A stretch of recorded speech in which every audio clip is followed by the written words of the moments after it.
അമ്മ വല്ലോ ചോദിച്ചോ? അമ്മയ്ക്ക് സംശയമുണ്ട്.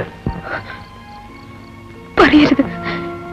എന്റെ കൊച്ചു വളർന്നു വരുമ്പം മറ്റാരും അറിഞ്ഞില്ലേലും ഞാനെങ്കിലും അറിയണം. അതിന്റെ തന്ത ജീവിച്ചിരിപ്പുണ്ടെന്ന് പറയരുത്.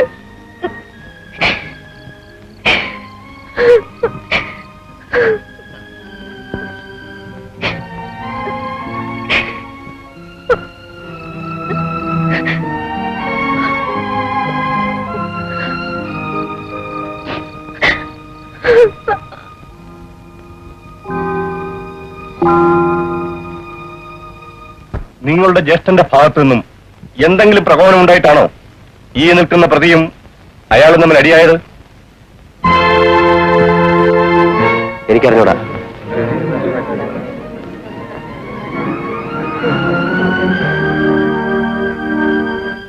വ്യക്തമായി പറയണം. നിങ്ങളുടെ ജ്യേഷ്ഠൻ ജോലി കൊണ്ട് നിൽക്കുമ്പോൾ പ്രതി പിന്നിൽ കൂടി ഒന്ന് അയാളെ ആക്രമിക്കുകയായിരുന്നെന്ന് നിങ്ങൾ തന്നെ മൊഴിയിൽ പറഞ്ഞിട്ടുള്ളതാണ്. അവരിൽ നിന്ന് എന്തോ സംസാരം ഉണ്ടായി, അതിനാ തല്ലുണ്ടായത്.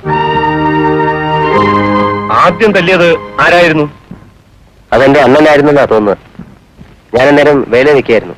ഓഹോ, സംഭവം പൂർണ്ണമായും വ്യക്തമായും നിങ്ങൾ കണ്ടിട്ടില്ലെന്നാണ് പറയുന്നത്? അതെ, കണ്ടിട്ടില്ല.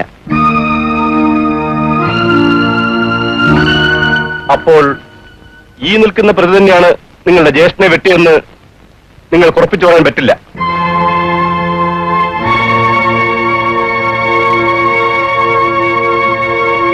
ഇല്ല.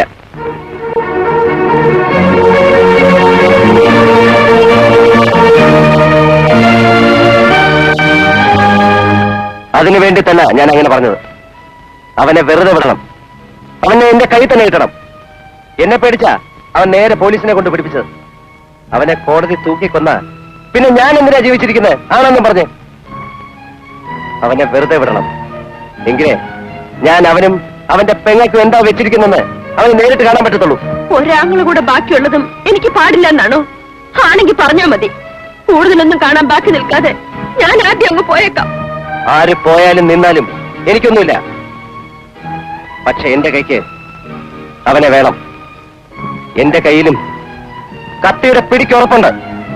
ഞാൻ വീശിയാലും ഒരു കഴുത്തരിഞ്ഞു വീഴും.